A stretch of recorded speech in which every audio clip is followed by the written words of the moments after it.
네, 지난 시간에는 ER 모델에 대해서 설명을 드렸고요. ER 모델을 작성할 때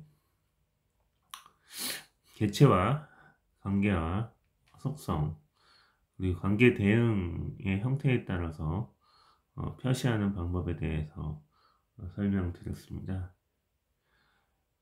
네, 이번 시간에는 ER 모델의 여러 가지 추가된 형태에 대해서 설명을 좀 드릴 거고요. 마지막으로 ER 모델을 관계 데이터 모델로 매핑하는 방법에 대해서 설명을 드리겠습니다. 네, is A 관계입니다. is A 관계는요, 일부 개체 타입이 맺고 있는 관계 중에서요, 상하 관계가 있는 겁니다. 개체 간의 상하 관계가 있을 때 표현하는 방식이라고 보시면 되고요. 상위 개체 타입의 특성에 따라서요, 하위 개체의 타입이 결정되는 형태라고 이해하시면 되고요. 이때 상위 개체를 슈퍼클래스라고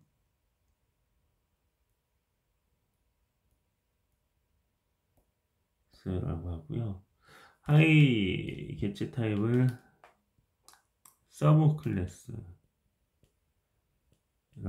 표현을 합니다.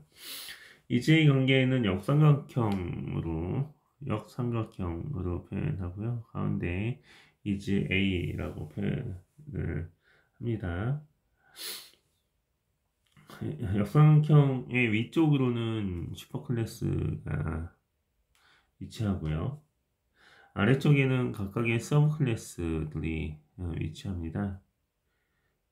그림 6-25, 6-25는요, is A 관계의 예이고요. 학생이라는 슈퍼클래스로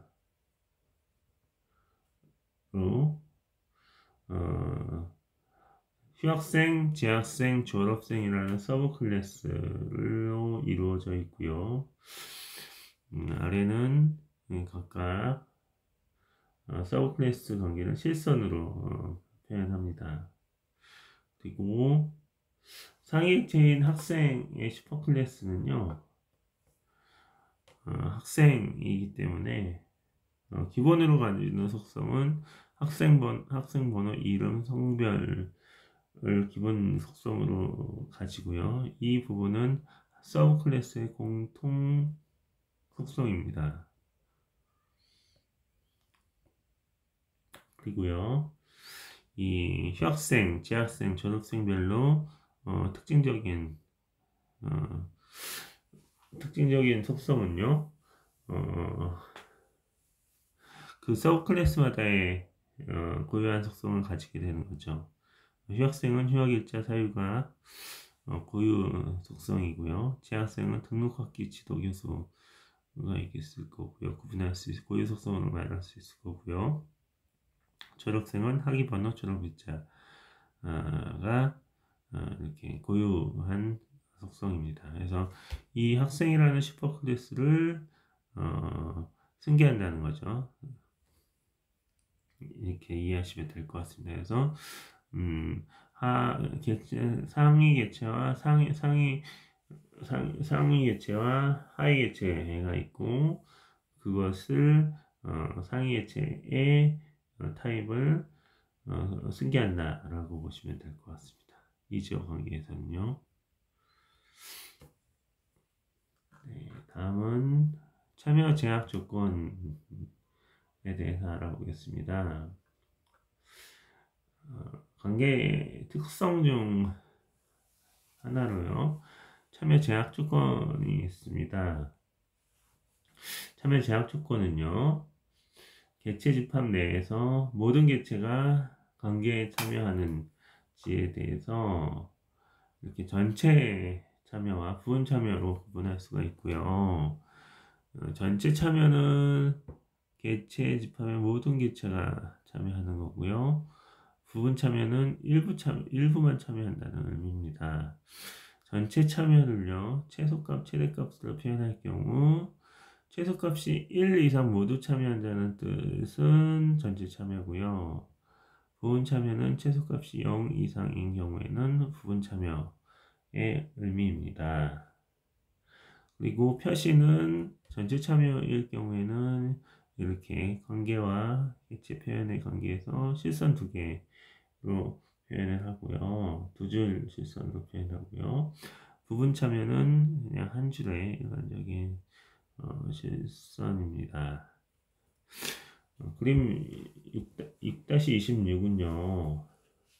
부분 참여와 전체 참여의 예를 살펴본 거고요. 학생 개체인 경우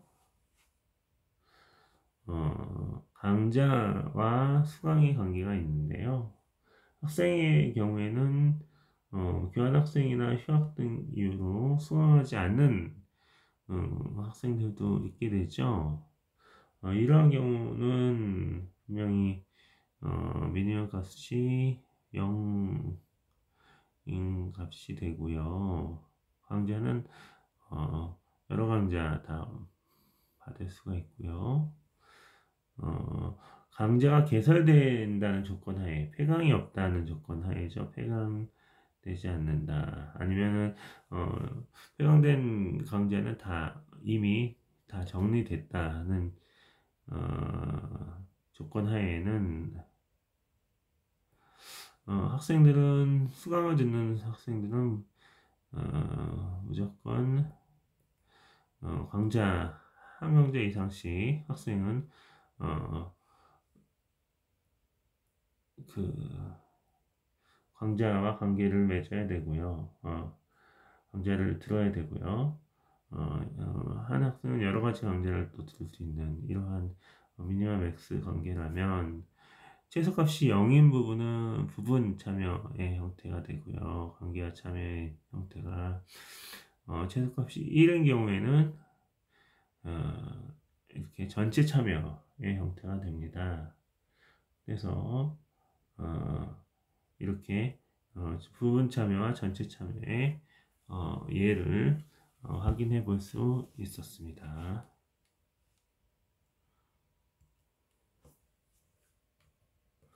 네, 다음은 역할에 대한 설명입니다. 개체 타입 간의 관계를 표현할 때요. 각 개체는 고유한 역할을 담당하게 되죠. 이 관계와 관련해서요. 예를 들면 교수와 학생 간의 지도라는 관계가 있는데 교수는 학생을 지도하는 관계고요. 학생은 교수에게 지도받는 관계입니다. 그래서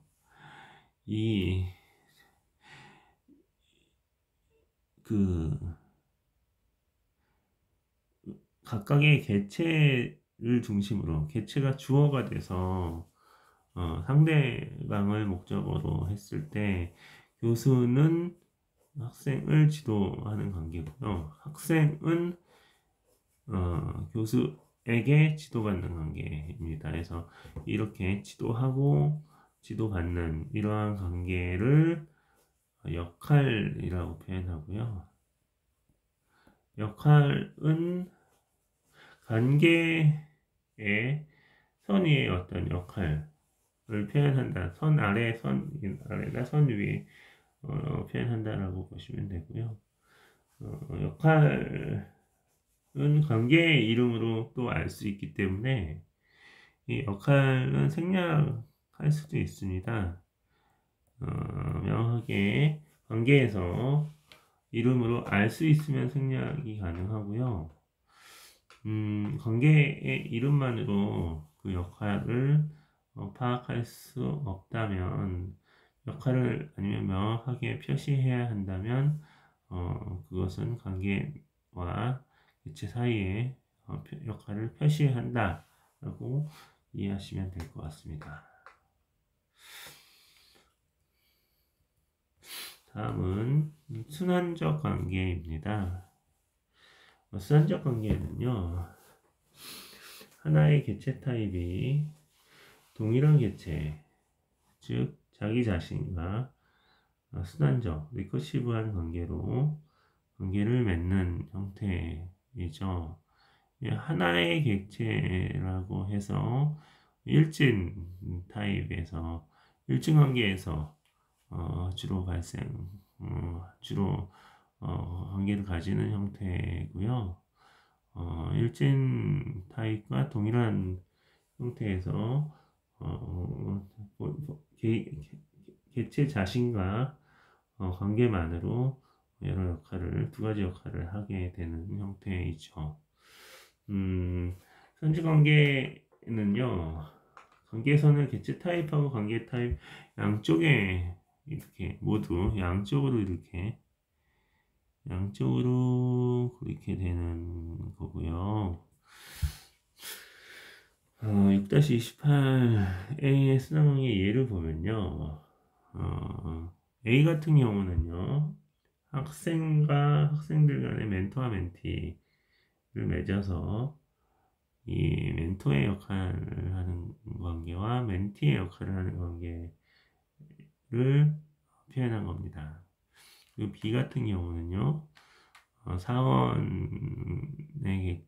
개체 관점에서 지시라는 관계가 있는데, 이것은 선적 관계로 관계를 두 개 형식으로 하고요. 이게 역할을 쓰는 거죠. 지시하는 역할을 하는 사원들이 있고, 아니면 지시를 받는 사원들이 있기 때문에 이렇게 그러나 그 관계를 맺는 모든 개체는 사원이라는 개체라는 겁니다. 이럴 때 순환적 관계라고 표현하고요. 순환적 관계의 역할을 옆에다 표시를 하면 왜 이렇게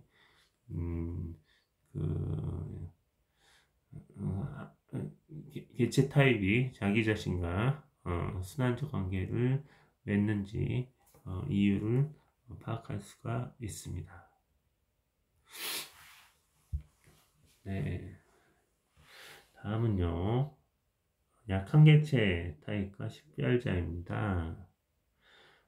직원 개체 타입처럼요, 독립적으로 식별할 수 있는 개체를 강한 개체라고 하고요. 약한 개체는요, 상위 개체, 즉 이 강한 개체가 없으면 개별 개체를 식별할 수 없는 종속된 개체 타입을 약한 개체라고 합니다. 즉 약한 개체 타입은 독립적인 키로 존재할 수는 없고요. 상위 개체의 키와 결합해서 약한 개체의 개별 체제를 고유하게 식별하는 식별자가 있다 또는 부분키가 있다라고 하는 것이 약한 개체의 특징입니다. 약한 개체는요, 이렇게 이중 직사각형이죠. 이중 직사각형으로 표시되는 것이 약한 개체다.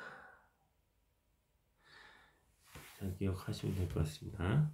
그리고 약한 개체는요, 강한 개체 타입이 있어야지 꼭 존재하는 거고요. 그리고 강한 개체 타입과 약한 개체 타입의 이 관계를 맺고 있다고 하면 그것은 이중마로모꼴로 표현한다. 이중마로모꼴 표현이 약한 개체 타입과 강한 개체 타입 간의 관계가 될 때에 이중 마로꼴로 표현한다라고 보시면 되고요. 이것은 식별키가 있고 식별자가 있고 기본키를 강한 객체의 기본 키를 상속받아서 사용한다 라고 이해하시면 될 것 같습니다. 그리고 강한 객체에서 키는 이렇게 실선에 객체에서 실선으로 표현하고요. 약한 객체 타입에서의 식별자는요, 이렇게 점선으로 표현한다 라고 기억하시면 될 것 같습니다. 네. 6-29는요, 약한 객체 타입과 식별자의 예입니다. 이 회사에서 직원 객체 타입과 가족 객체 타입이 있는데, 이것은 부양의 관계를 가지고 있습니다. 그런데 가족 객체 타입은요, 이 직원 번호가 없으면 누구의 가족인지 알 수 없다는 거죠. 즉, 직원 객체는 강한 객체고요. 가족 객체는 약한 객체라고 이해하시면 될 것 같습니다. 그리고 강한 객체인 직원과 약한 객체인 가족은 부양의 형태로 관계를 맺고 있는데요. 이것은 약한 객체와 이것이 약한 객체죠. 이것이 강한 객체입니다. 객체와 이렇게 관계를 맺고 있기 때문에 이것은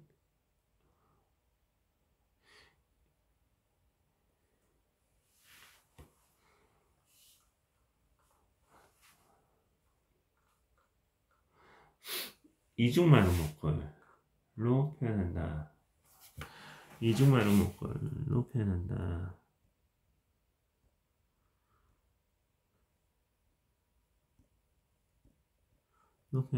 라고 기억을 하시면 되고요. 강한 객체에서는 키가 있고요. 직원번호라는 키가 있고요. 가족이라는 거는 이름이라는 식별자가 있는데, 약한 객체는 이 강한 객체의 키를 승계한다 라고 이해하시면 됩니다. 같이 사용한다 라고 보시면 됩니다.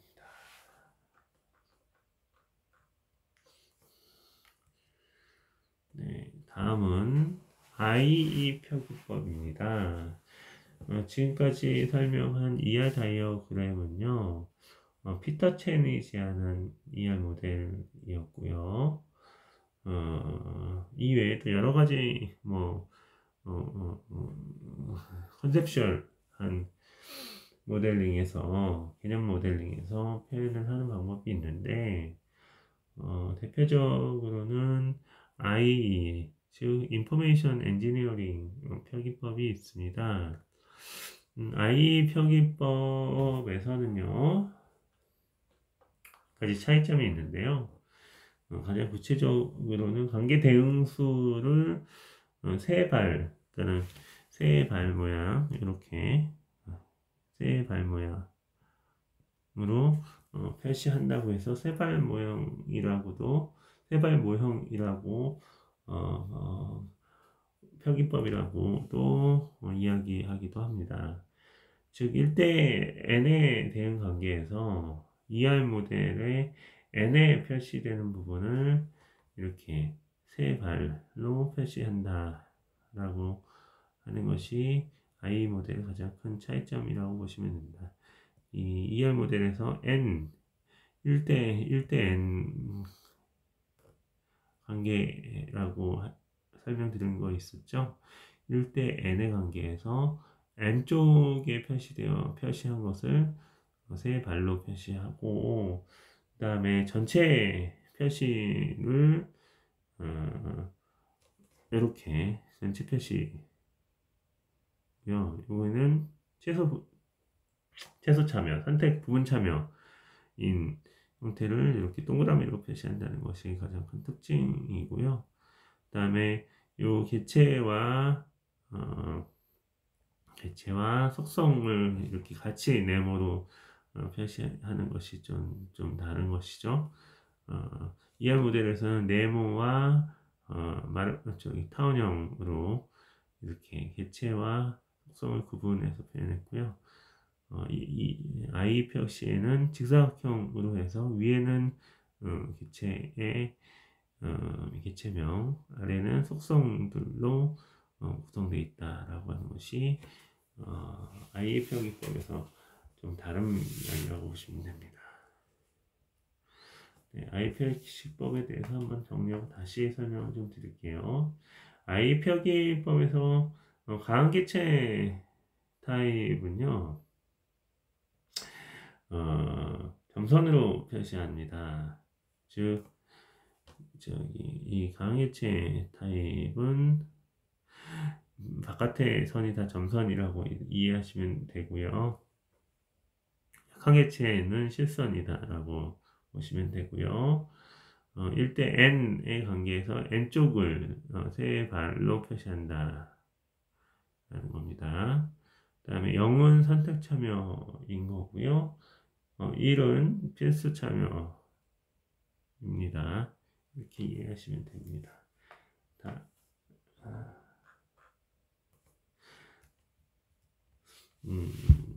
다음은 I 표기법의 예입니다.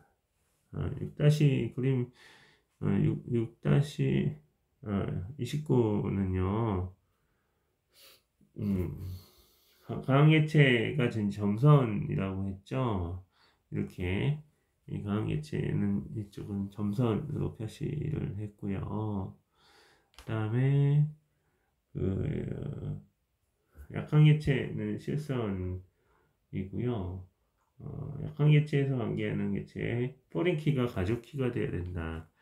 이 포린키가 가족키가 된다는 거고요. 이 부분이 점선이라는 거고요. 가항개체와 약항개체와의 관계는 점선으로 표시된다는 거죠.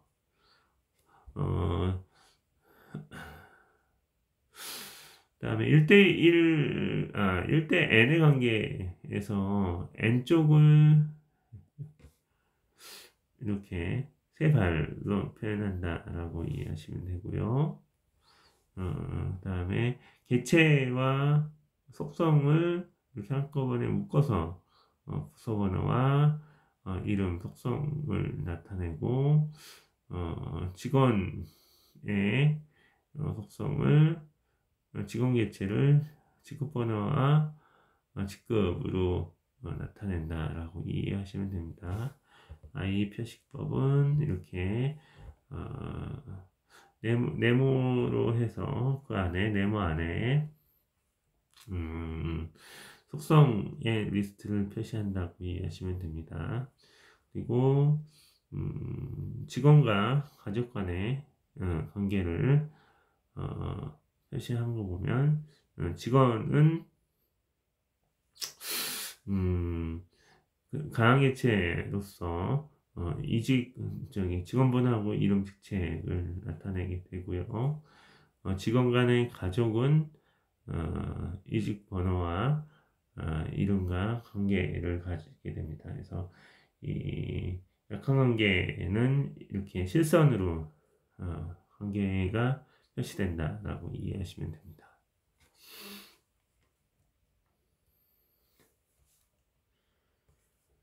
네, 이제 마지막으로요.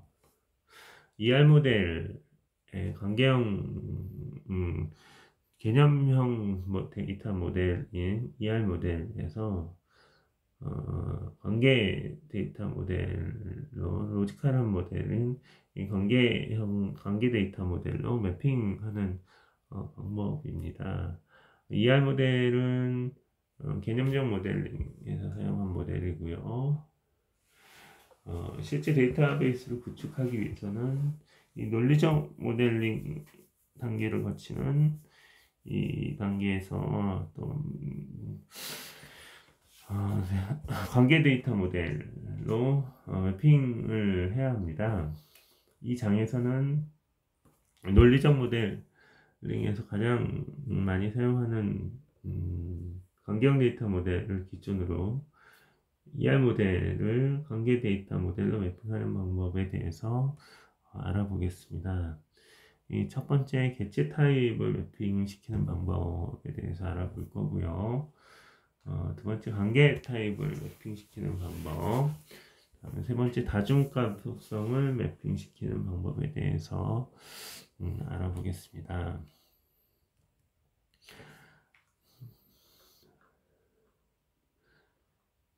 개체 타입에 대한 매핑입니다. 완성된 ER 모델은요, 실제 데이터베이스를 구축하기 위해서 논리적 모델링 단계를 거쳐야 되고요. 이럴 때 강개체 타입인 경우에는 환경모, 그러니까 이런 거죠. ER 모델링에서 개체와 속성이 이렇게 표시되어 있고, 이렇게 강한 개체인 도서 번호가 있는 이런 ER 모델을 관계형 데이터 모델로 매핑을 시킨다면 이 도서명이 테이블명이 되겠고요. 가로치고 속성 값들로 이렇게 리스트업을 한다. 그 다음에 키를 밑줄 쳐준다 라고 하는 이러한 형태로 바꿔주는 방식이 이렇게 매핑하고 환경 데이터베이스로 매핑한다 라고 보면 되고요. 기본적으로 릴레이션에 또 릴레이션에서는 여러 가지 타입이 있는데 이렇게 몇 가지 타입에 대해서 R이라는 또 신규 이런 릴레이션에 대한 테이블을 생성한다라고 이해하시면 됩니다. 이 각각의 개체 타입은 일반 속성으로 각각 생성하는 릴레이션을 속성을 또 표시하게 되고요. 기본 키와 외래 키 등을 표시해야지 이렇게 매핑하는 과정에서 기본 키와 포린 키를 구분하는 단계도 필요합니다. 네, 다음 또 설명드릴게요. 완성된 ER 모델은요, 실제 데이터베이스를 통해서 매핑을 하는데, 매핑이라는 단계를 통해서 이루어지는데요. 강한 개체 타입과 약한 개체 타입이 부양의 형태로 관계를 맺고 있는 이런 형태에서 강한 개체 타입은 4번의 테이블로 4번과 이름을 같이 가져가게 되고요. 약한 개체 타입은 강한 개체 타입의 키를 포린 키로 이용을 하게 됩니다. 그 다음에 이름과 출생일을 그 속성 값으로 가지게 되죠. 이 가족 개체 타입 또한 이 가족 릴레이션으로 매핑할 수 있고요. 이런 것을 가족에게 포린 키를 할당함으로써 이렇게 관계를 표현할 수 있다고 기억하시면 될 것 같습니다. 그래서 약한 개체 타입에서는 강한 개체 타입의 키가 포린 키로, 외래 키로 포함시킨다라고 기억을 하시면 될 것 같습니다.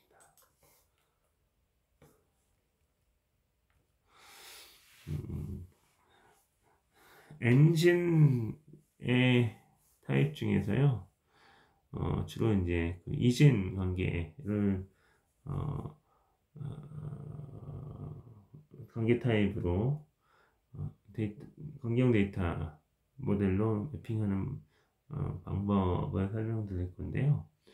방법이 네 가지가 있습니다. 첫 번째는 오른쪽 개체 타입을 기준으로 타입 2를 기준으로 관계를 표현하는 거고요. 이 R이라는 관계를 표시할 때 방법이죠. 이거는 기본적으로 개체가 완성이 되고요.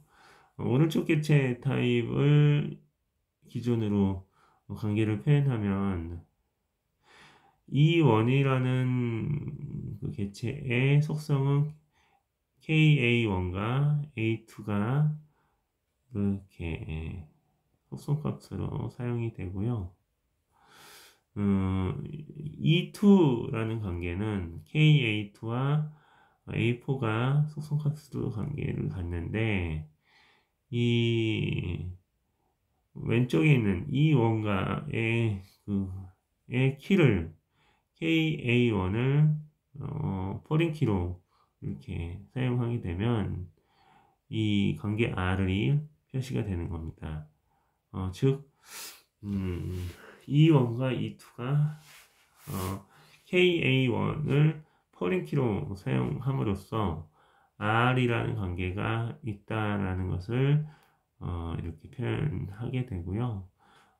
반대로 개체 E1을 기준으로 관계 R을 표현할 수가 있습니다. 방법 2에서는요. 또 마찬가지로 KA1과 A2를 키를 가질 수가 있고요.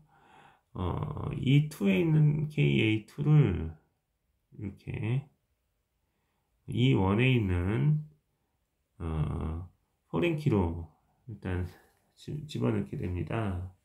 이렇게 포린 키로 관계를 넣으면요. 이렇게 E1과 E2가 릴레이션십이 있다고 파악을 할 수가 있고요. 이렇게 E2를 기준으로 관계를 표현하는 것도 방법을 표현할 수 있다는 걸 기억하시면 됩니다. 세 번째, 완전 단일 릴레이션으로 이 모든 키를 다 표시하는 방법도 있습니다. ER이라는 릴레이션을 하나 만들고요. KA1과 A2, 그다음에 KA2, A4를 표시할 수도 있고요.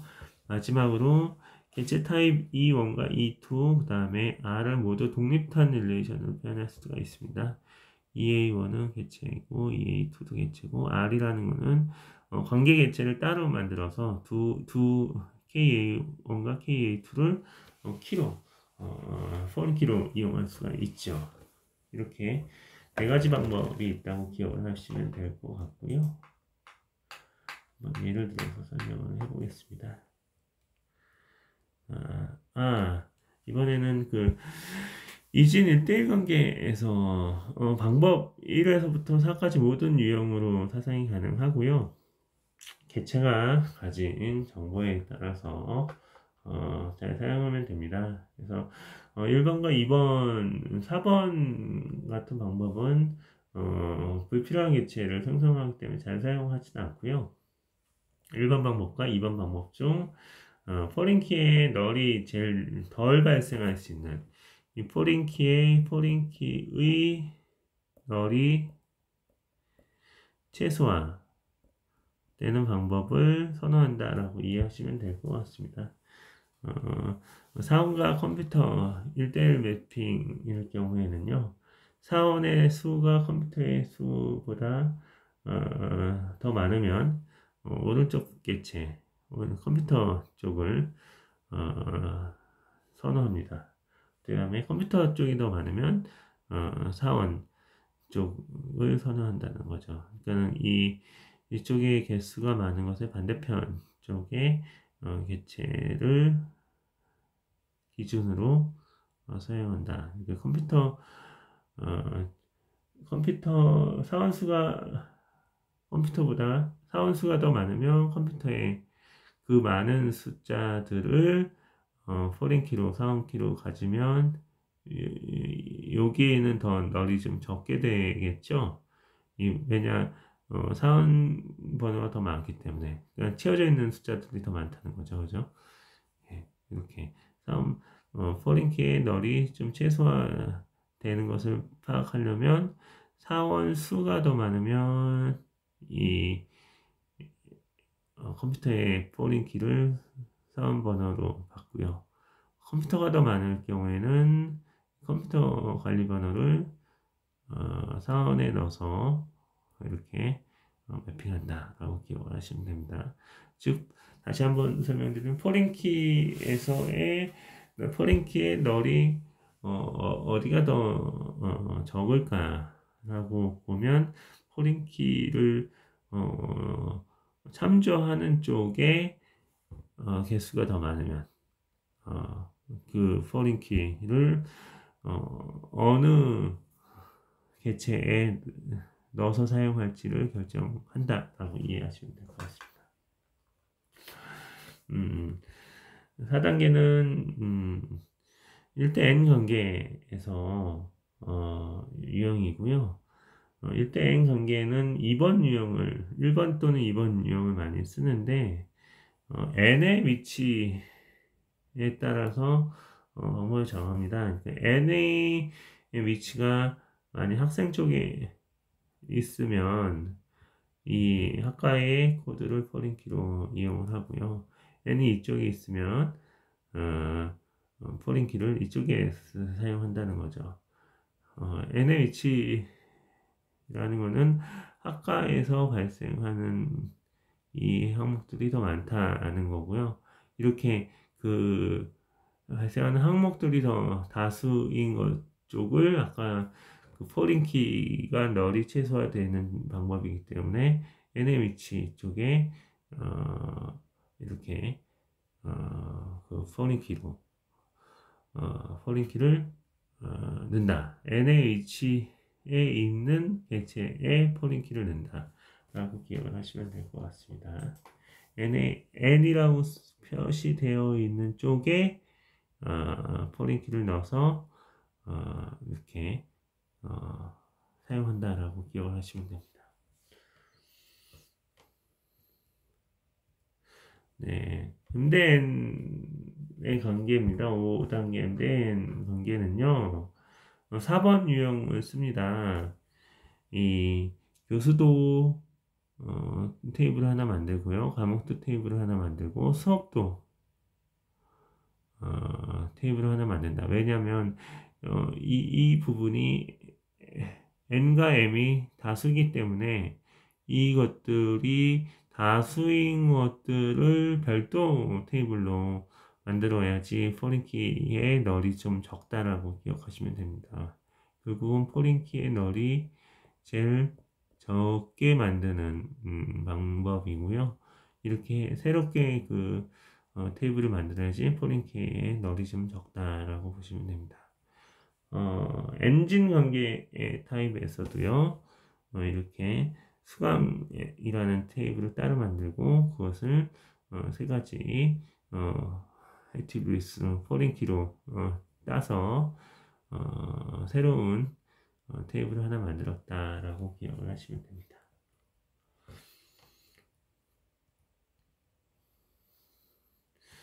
네, 다중값 속성에서의 매핑은요, 속성을 알 수 없는 경우에는요,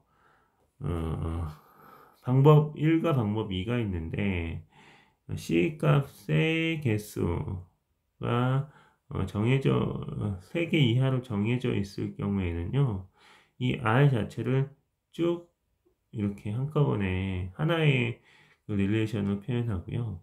C 값의 관계를 알 수 없고 이 개수가 되게 많다라고 하면은 이 C에 대해서 새롭게 테이블을 하나 만들고요.